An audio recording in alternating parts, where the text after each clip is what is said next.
Anak-anak sekarang Pak cantik-cantik, cakep-cakep, cerdas.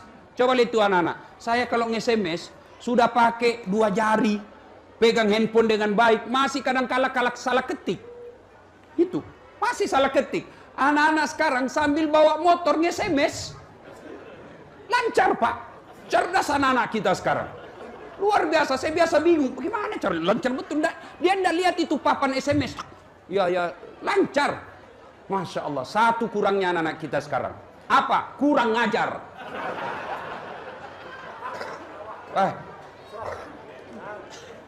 Kita dulu bicara sama orang tua, tidak berani kita lihat matanya. Takut betul kita sama orang tua. Sekarang anak-anak dipelototi matanya, apa dia bilang? Kenapa matanya Pak? Nah, sekarang kenapa? Apa sebab anak-anak kita begini? Apakah sepenuhnya salah anak? Tidak. 90% salah orang tua. Ayo, saya ajak kita. Hafal doa kebaikan orang tua. Doa anak untuk orang tua hafal? Hafal? Coba kita baca sama-sama. Bismillahirrahmanirrahim. Allahumma gfirli warhamhuma. Ada yang tahu artinya? Ya Allah, ampuni dosaku, dosa kedua orang tuaku, sayangilah mereka. Garis bawah ini, sayangi mereka sebagaimana mereka menyayangi saya dari kecil sampai sekarang. Garis bawahi, sebagaimana mereka menyayangi saya. Kalau kita menyayangi anak tidak sayang, maka anak pun tidak akan sayang kepada kita. Maka saya heran, ada mahasiswa saya curhat sama saya, Ustadz, ibu saya sakit kok tidak ada perasaan sakit dalam hati saya. Ibu saya sakit kok rasanya biasa-biasa saja.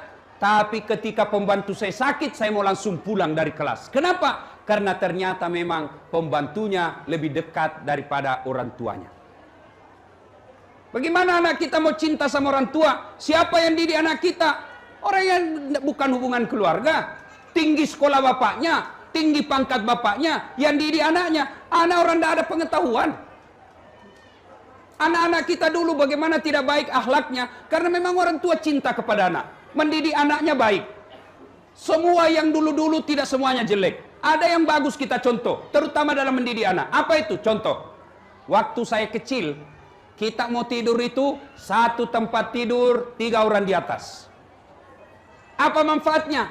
Ada jadi mata-matanya orang tua, ada jadi intel. Mak, pacaran kakakku. Kenapa kau tahu? Saya dapat suratnya di bawah bantal. Nah, ada yang menjadi pengontrol karena kita bersaudara.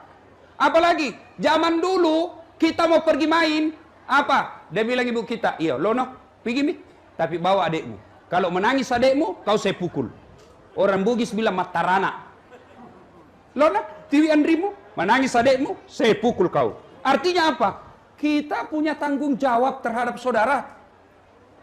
Sekarang coba lihat, gara-gara rumah harga 500 juta, adik kakak berperkara, bahkan ada yang saling baku tikam. Gara-gara uang 500 juta.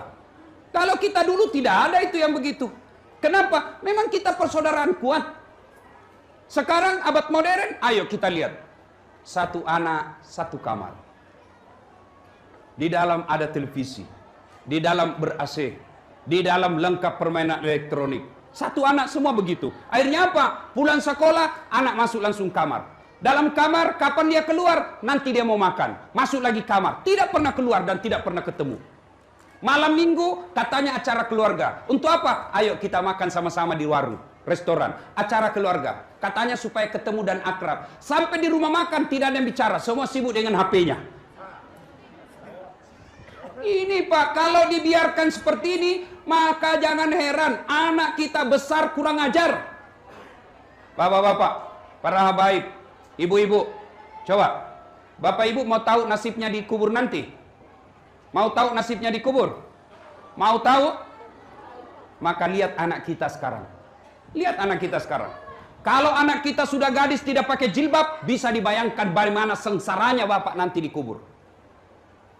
Kalau sampai sekarang anak kita tidak tahu ngaji, asam tidak tahu ke masjid, bisa dibayangkan bagaimana seksanya kita dikubur nanti. Tapi kalau sekarang anak kita masih SD sudah tutup jilbab, sudah tutup aurat. Anak kita malam Jumat semua kumpul di rumah baca Yasin sama-sama.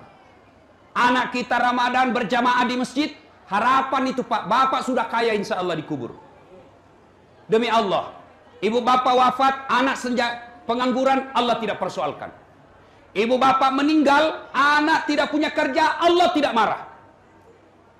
Tapi ketika anak bapak tidak pakai jilbab, anak bapak tidak tahu sholat, anak bapak tidak tahu rasa malu jadi anggota DPR tapi koruptor, maka bapaknya dicari. Mana bapaknya ini? Mana orang tuanya?